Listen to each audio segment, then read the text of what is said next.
Hi friends, welcome to Mokshashruti. ఈరోజు వచ్చేసి మనము చికెన్ లివర్ కర్రీ తయారు చేసుకుందామండి. చాలా టేస్టీగా చాలా బాగుంటుంది ఈ కర్రీ అనేది. రైస్లో కానీ, చపాతీల్లో కానీ, రోటీల్లో కానీ చాలా బాగుంటుంది. ముందుగా మన ఛానల్ ఎవరైనా ముందుగా చూసేవాళ్ళు ప్లీజ్ లైక్ చేసి, షేర్ చేసి, సబ్స్క్రైబ్ చేయండి. మనం ఇప్పుడు వచ్చేసి కర్రీ తయారు చేసేద్దాం. ముందుగా స్టవ్ వెలిగించుకొని నేను ఒక ప్యాన్ పెట్టేసుకున్నాను. దాంట్లోకి ఆయిల్ వేసుకుందాము.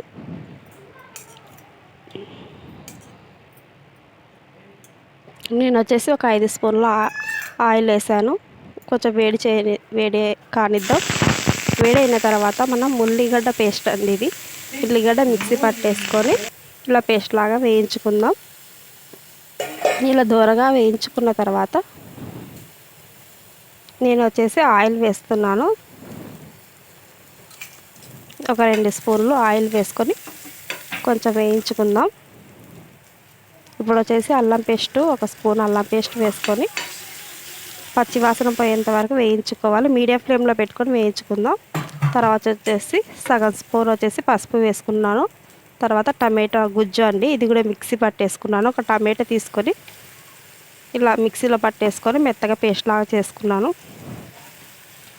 ఇది కూడా 2 నిమిషాలు మీడియం ఫ్లేమ్లో పెట్టుకొని పచ్చి వాసన పోయేంత వరకు వేయించుకోవాలి. తర్వాత వచ్చేసి ఉప్పు, ఒక స్పూన్ ఉప్పు వేసుకొని ఒకసారి ఇలా బాగా కలిపేద్దాం.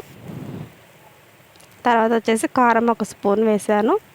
ధనియాల పౌడర్ ఒక స్పూన్ వేసుకున్నాను. గరం మసాలా ఒక స్పూన్ వేసుకున్నాను. తర్వాత కొబ్బరి పొడి కూడా అండి, ఎండు కొబ్బరి పొడి ఒక స్పూన్ వేసుకొని ఒకసారి ఇలా బాగా కలిపేసుకుందాం.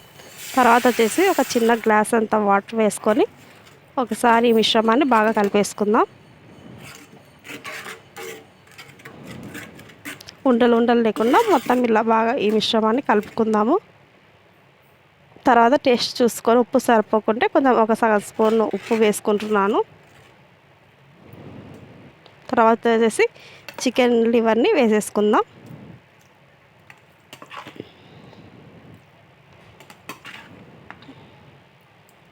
ఇలా మొత్తం చికెన్ లివర్ని వేసేసుకుందాం.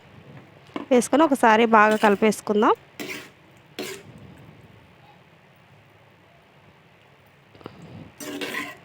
ఇలా ఒకసారి బాగా కలుపుకున్న తర్వాత మూత పెట్టేసుకొని మీడియం ఫ్లేమ్లోనే ఉడికించుకోవాలి దీన్ని. ఇప్పుడు చూద్దాము ఒక 5 నిమిషాల తర్వాత. ఒకసారి ఇలా కలుపుకోవాలి.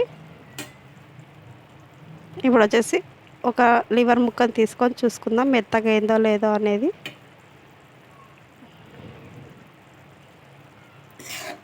ఇప్పుడు వచ్చేసి మెత్తగా అయిపోయిందండి. పైన వచ్చేసి కొంచెం కొత్తిమీర చల్లుకుందాం. చాలా సింపుల్ అండి ఈ కర్రీ తయారు చేయడం. ఇప్పుడు వచ్చేసి స్టవ్ ఆఫ్ చేసేసుకుందాం. మనకు రెడీ అయిపోయింది కర్రీ అనేది. ఇప్పుడు వచ్చేసి ఒక గిన్నెలోకి తీసేసుకుందాం.